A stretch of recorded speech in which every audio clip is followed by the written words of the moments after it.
What's up, guys? It's your buddy Tyler coming at you with a brand new video here on My Retro Life.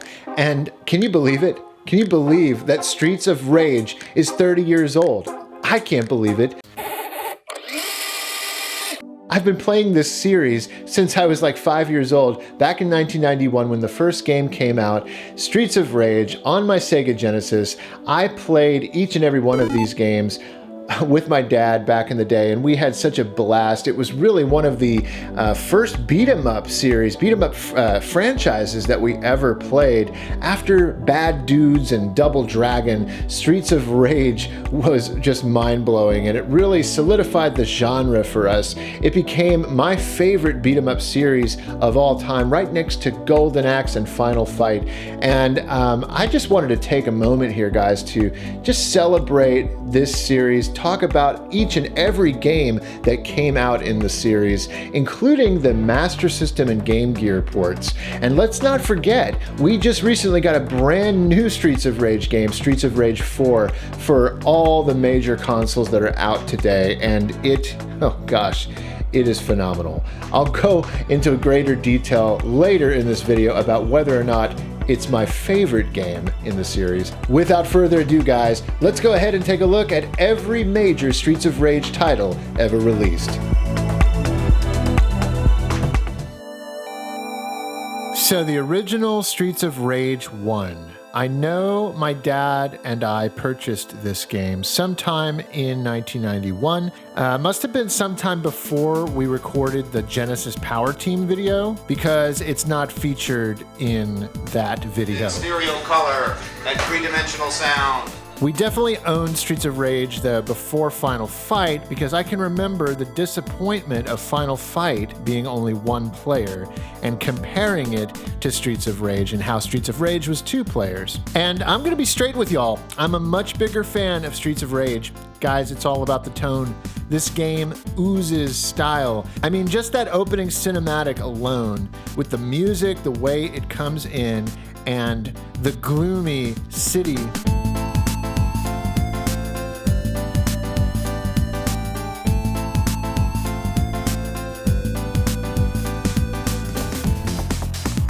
The characters had cool names like Axel, Blaze, and Adam.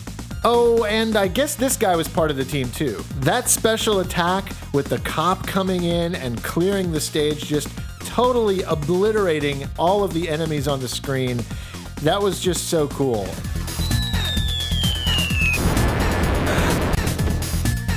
Honestly, when I play Streets of Rage, the thing that stands out the most to me, more so than the graphics, more so than the storyline, the characters, the animation, it's the music. It's the music, guys. The thing that gets me coming back each time is that incredible music by Yuzo Koshiro.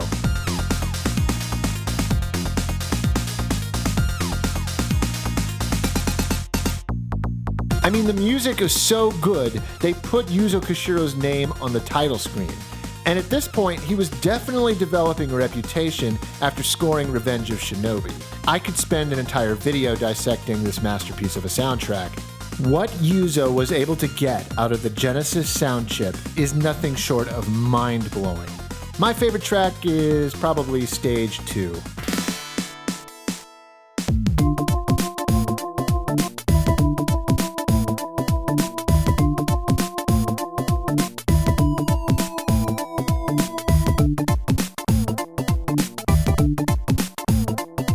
I used to play this game all the time with my dad and my buddy Brian. We would often make it to the end of the game, and now what's really amazing about the end of Streets of Rage is that it came with an alternate ending, and it actually let you choose how you end the game.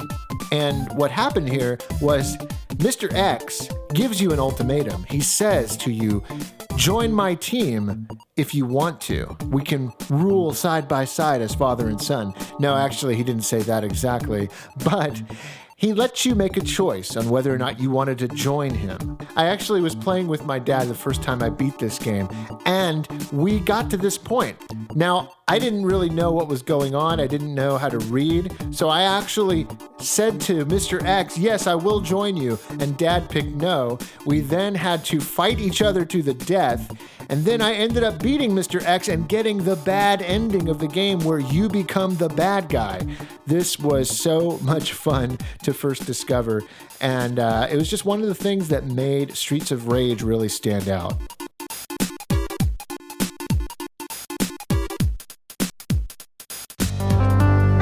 Before we get into Streets of Rage 2, I wanted to mention that there was a version of the original Streets of Rage released on the Sega CD. It was part of the Sega Classics Collection, bundled with the original 1992 release of the Sega CD.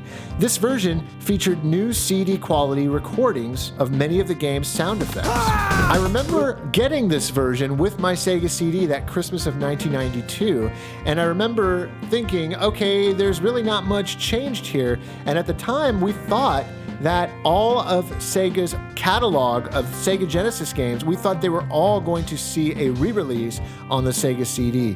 I don't know if we'd read that in a magazine or why we thought that, but turns out, no, it was really just this collection, and with minor upgrades like this, it really wasn't worth it. It was a cool collection to have, but I would have much preferred an entire Red Book audio revamp of the entire game soundtrack.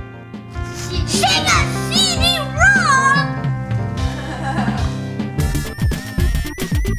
We got Streets of Rage 2 right around the time of the game's release, which was just days before Christmas, actually. So I'm going to guess that it was after Christmas that we got the game, because Dad could never justify buying me a brand new game just a few days before Christmas. There's just no way. Everything about this sequel was bigger and better than the original. When people think of Streets of Rage, they often default to Streets of Rage 2 in their minds. Not only was it the best seller in the series, even getting packed in with the Genesis for a time, it was arguably the best looking and sounding game in the series. This time around, Mr. X and his band of merry gangsters are at it again. Only this time, they've kidnapped one of the first game's main playable characters, so sorry, Adam fans. But hey, at least you get to play as his roller skating, backwards baseball cap wearing 90s kid brother Skate, right? There's also a pro wrestler named Max who joins the team, but you know, I'd be lying, guys, if I ever said that I liked playing as Max. Just too sluggish for my taste. I don't like slow-moving, beat-em-up characters. Streets of Rage 2 also introduced Shiva, Mr. X's right-hand man. And if this were a Lethal Weapon movie, this is the guy Mel Gibson would have to fight. The characters in Streets of Rage 2 have a much larger moveset than in the first game. For the first time, you're allowed to enter button combinations for special moves. Each character in the game this time around has many more moves that you can unleash on the enemies, and it's a lot more like a Street Fighter game. Honestly, when I'm playing it, I'm entering these button combinations. It's like you're controlling Street Fighter 2 characters in a beat-em-up. Fantastic. Most of the enemies from the first game return, but can we just talk about the alien sequence for a second? This whole stage takes place at an amusement park, and it starts off relatively, normal. But as you progress through the stage, you enter into this area that largely resembles the movie Alien. So it's almost like there was some sort of alien attraction at this theme park. And inside this section of the stage, you actually have to fight this alien boss that is extremely difficult, like really, really tough. And he makes all these creepy noises, and he's just incredibly animated too. Really, really great Sega Genesis graphics here.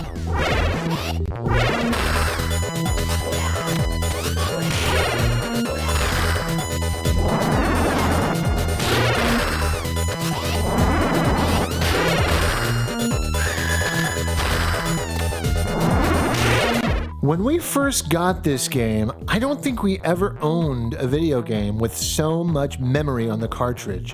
We're talking a whopping 16 meg cart here. In fact, it was even printed right there on the box, 16 megs. Quite a big deal for the time in 1992. That was almost unheard of unless you owned a Neo Geo or something like that. I remember Dad and I even comparing the weight of our other Sega Genesis cartridges with this game cartridge. just to see how much heavier it was because of the extra meg. Supercom, Super Famicom, Super Nintendo, Mega Drive, Power Team! Streets of Rage 3 was released in 1994. Now, some of you might be thinking, oh man, that's like a 2-year gap between Streets of Rage 2 and 3, but you have to remember that Streets of Rage 2 came out in December, right at the end of the year. Mr. X is at it again. He's really turning into the Dr. Wily of this series, isn't he? The story in this one revolves around Mr. X using robots designed by Zan, a Chinese cyborg who flips teams and joins our heroic Streets of Rage cast to defeat the Syndicate. Now that's a little more involved. In fact, the storyline overall is much more involved in this game. There's actually cutscenes that happen between the stages, fleshing out the story as you go along. So for those of you who complained that maybe Streets of Rage 1 and 2 didn't have much story, well, Sega granted your wishes. They made this a much more complicated game story-wise. You've got the same cast of characters, except our pro wrestler friend Max is gone, making room for Zan. But Axel, Blaze, and Skate return from Streets of Rage 2.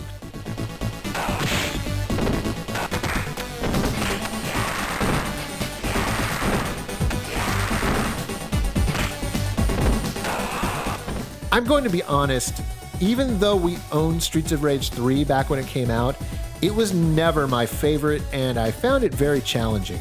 I never even got to the game's true ending. In fact, I didn't even know until years later that there were multiple endings. I'd always gotten the bad ending and just assumed that it was, in fact, the real ending. I mean, it felt climactic, and honestly, with the question mark on the end, I always just assumed it was setting up a sequel.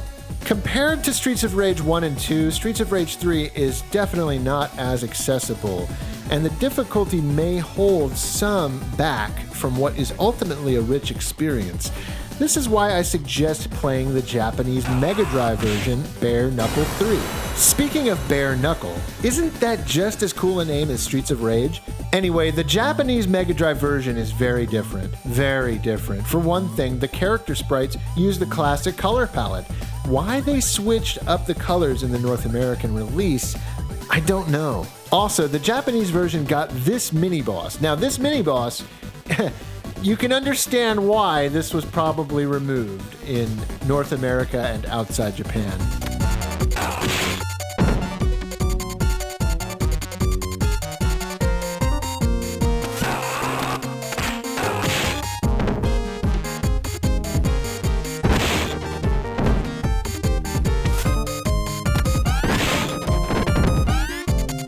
The older I get, the more I appreciate Streets of Rage 3. Honestly, it's right up there with Streets of Rage 2 in many ways, guys.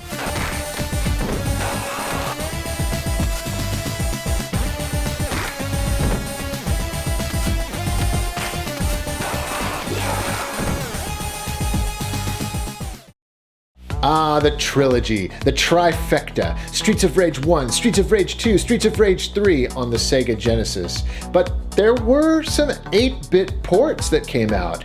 Streets of Rage 1 and 2 both saw a release on the Sega Game Gear and the Sega Master System. Let's go ahead and take a look at those 8-bit titles.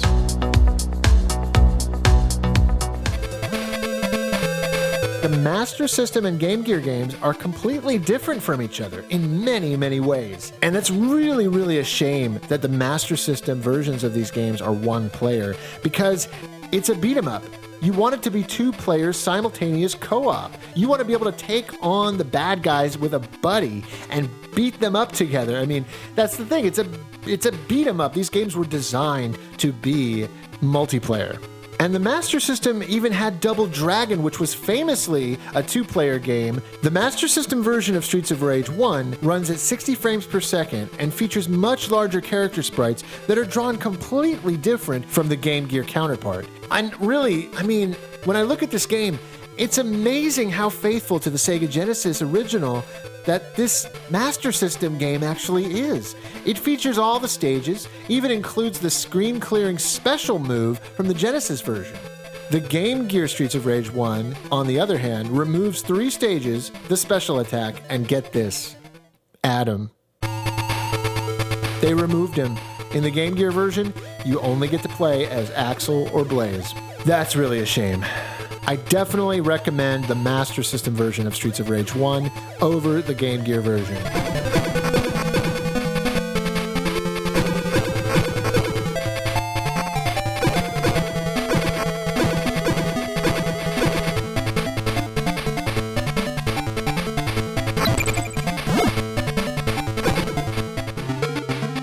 Now, on the other hand, the Game Gear version of Streets of Rage 2 is much better than the Master System version in almost every way. It has a smoother frame rate, it includes stages that were removed from Streets of Rage 2 on the Master System, it has 2-player co-op, and it has better color usage because the Game Gear was capable of more colors on the screen. So to summarize the 8-bit Streets of Rage games, I would say go with the Master System version of Streets of Rage 1, and go with the Game Gear version of Streets of Rage 2. Well guys, it would be a tragedy if I did not talk about the most recent game released in the franchise, Streets of Rage 4. Let's dive into it right now. It took many, many years, but we finally got a 4th entry into the series. Co-developed by .mu, Lizard Cube, and Guard Crush Games, the Streets of Rage series was resurrected in 2020 for all major platforms.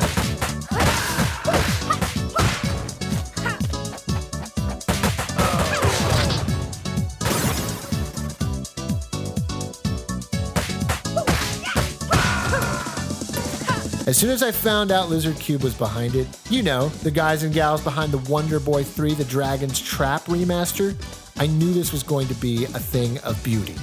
I wasn't wrong. When they first released that first teaser trailer, I was blown away, and I knew we were going to get just a landmark game. I knew it was everything that the Streets of Rage series needed, and I was so happy that SEGA decided to do this, that they said, yes, go for it. We trust you. We trust your vision. And the people behind this game did not disappoint. I can't stress that enough.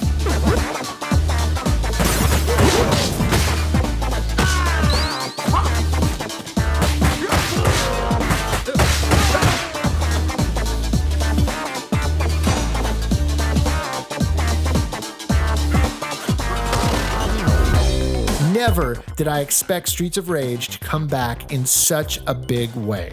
Streets of Rage 4 serves as both a love letter to the games that came before it and a true sequel that pushes the series forward. In Streets of Rage 4, Mr. X and his crime syndicate are long gone, but in the wake of their defeat, 10 years later, his kiddos, the Y twins, take over the family business. Hey, it doesn't matter what the story is, just give me a reason to walk the streets of Rage again with my old pals Axel, Blaze, Adam, and newcomers Cherry and Floyd. Cherry, Adam's daughter, who sports a spunky punk rock look complete with electric guitar, was instantly a new favorite of mine.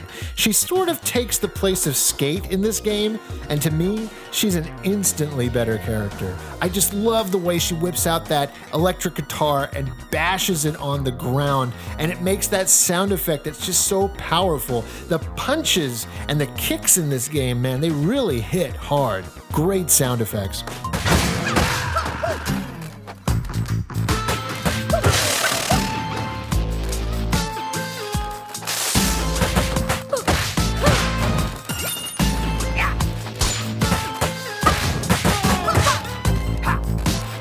Now, Axel has noticeably gotten a bit of a gut 10 years later, which is when this game takes place, 10 years after the third game. He plays for pure power here, and I absolutely love how they have evolved the character like this. It sort of feels like in Lethal Weapon 4 when Riggs and Murtaugh were visibly older and more worn out, but they still had the guts to take on the bad guys.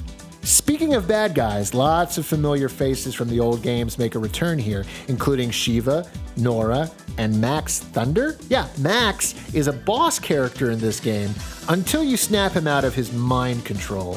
This is the first Streets of Rage game that allows for up to 4 players to play simultaneously, which is great, but honestly guys, usually it's just me and my buddy Brian playing co-op, just like the old days. And I gotta tell you, I love it for that reason. I love that I can actually just go online and create a private room, and my buddy Brian and I can play this game together just like the old days. My favorite thing to do in Streets of Rage 4 is actually chain combos together, and this has got to be the biggest change to the core gameplay of Streets of Rage, but it's for the better. I mean, seriously, the combo system here feels like a game within a game. It's genius.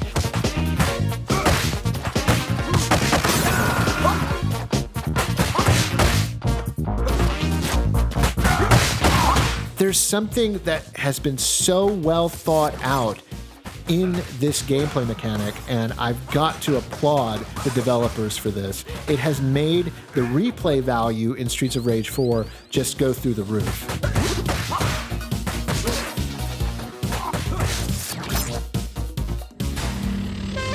The music here is absolutely incredible. It's every bit as amazing as the original Streets of Rage games. Yuzo Koshiro would be proud. In fact, Yuzo Koshiro was asked to come back and do a few tracks in this game, and his songs are incredible. But really, the whole soundtrack is incredible, and a lot of other people contributed to the Streets of Rage 4 soundtrack, and they should all deserve a round of applause for what they have created here. It is just incredible.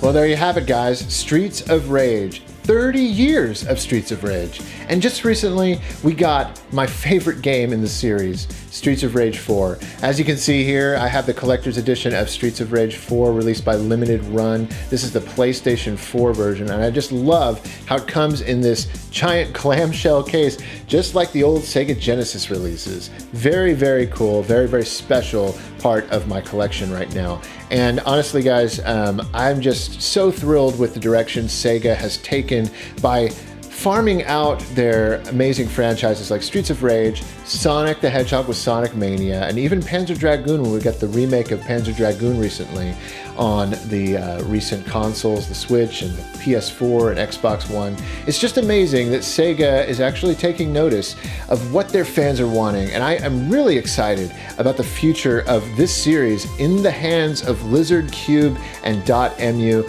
These guys know what they're doing when it comes to making great, incredible throwbacks to the old school games that we love, and I feel like they know exactly how to treat a Sega franchise.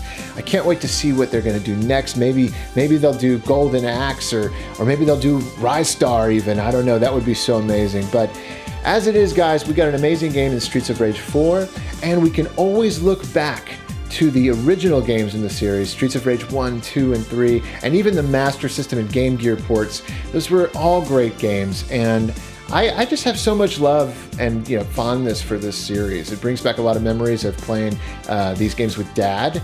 We would play together, 2-player co-op, and really just playing with my friends too. My buddy Brian, growing up, we played Streets of Rage games all the time. And to this day, we call each other up and we talk about Streets of Rage 4 and how much we love the latest incarnation of this series. Hey, I will catch you guys next time.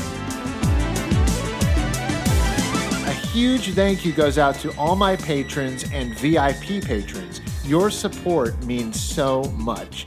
Starting this month, I'm introducing My Retro Life Power Team and Power Team Plus membership tiers on Patreon.